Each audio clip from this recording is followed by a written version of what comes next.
yoo soofteera hin qabaanne yookaan CD hin qabaanne haala salphaatiin akkasitti wal barsiisuu ni dandeenya.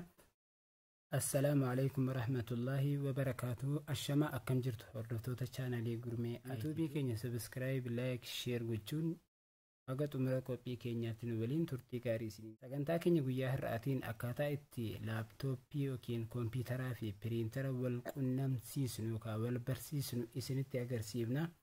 Hanga xumura qophii keenyaatti turtii gaarii isiniin jenna. Jalqaba irratti control panelii banattu. Control paneliin asirra jira yoo ta'e asirratti dhuftaniitu double click gootu. Yoo asirra hin jirre ta'e immoo bakka kanarratti control panel jettaniitu akkasitti barreeffattu isiniif dhufaa jechuudha.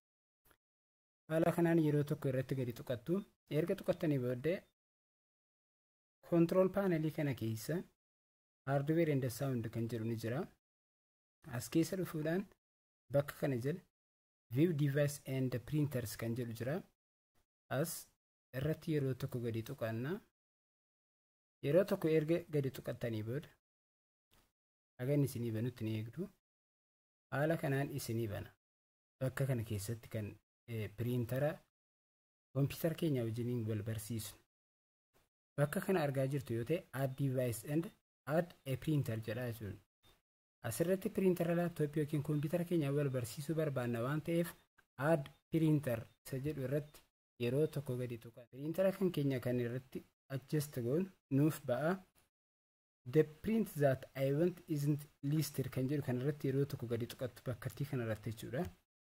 Akkasitti yeroo isin tuqxan dialog boxiin kun ni dhufa.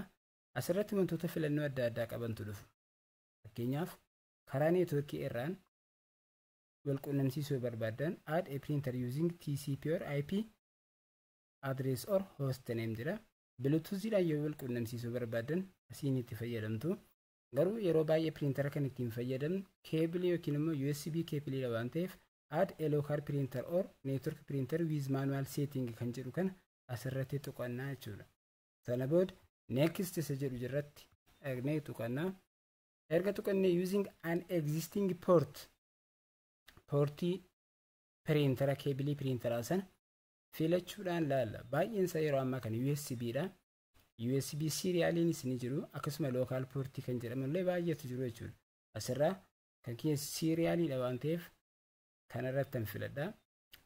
Yeroo ammaa kana baay'inaan USBdha waan ta'eef yeroo USB keessan irratti sakkaatu asirratti USB keebil jedhee fidee agarsiisa waan ta'eef san filachuu qabdu portii kompiitara keessan piriintara keessanii jechuudha. Sana booda next jettu bakka kanarratti next tuqannaa. Sana booda gosa piriintara keenya piriintaroota gosa baay'eetu jiru as keessa argaa jirtu ta'e asirra manufacturer gosa biraandiiti generic destinate HP fi baay'eetu jiru infoprint infotech warri kun gosoota piriintaraati. Kan kun HP dha waan ta'eef asirratti tuqannee printers gosa piriintara modeela isaa irratti mudhannee tuqanna. Asii piriintara gosa baay'eetu jira waan ta'eef as keessaa filachuudhaan irratti galfattu jechuudha. HP LaserJet 400M 401 dha kan koo kanarratti tuqadhaa jechuudha.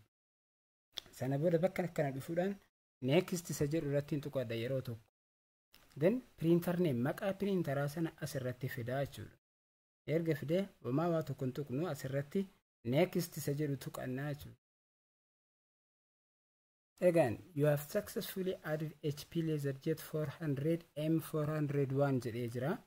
Sirriitti galfattee jirtaa jira. To check if your printer is working properly. Meeshaa kan kee sirriitti adda baasuudhaaf yookaan hojjechuu isaadhaa waraqaa baasuu isaadhaa qulqulleeffachuu barbaad print test page jedha. Test page ajajuu dandeessaa jira.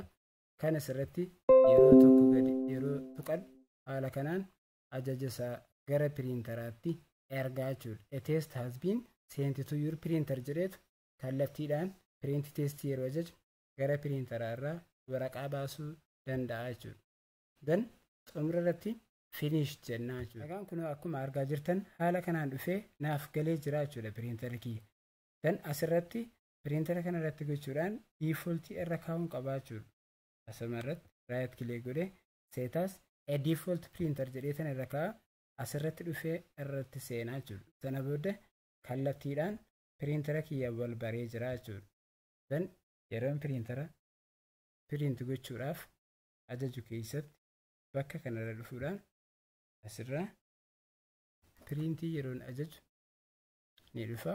Kun asirraa kallattiidhaan ajajuu dandeessu jechuudha. Akkasitti piriint goone koompiyuutara keenyaa fi piriintara keenya wal barsiisu salphaatti wal barsiisuu dandeenya jechuudha. Soofteeraan malatti yoo soofteera hin qabaanne yookaan CD hin qabaanne haala salphaatiin akkasitti wal barsiisuu ni dandeenya. Sagantaan keenya irraa kana fakkaata. Waan dhaggeeffataniif galatoomaa isin jenna. Assalaamu alaykum warahmatullaahi wabarakaatuh.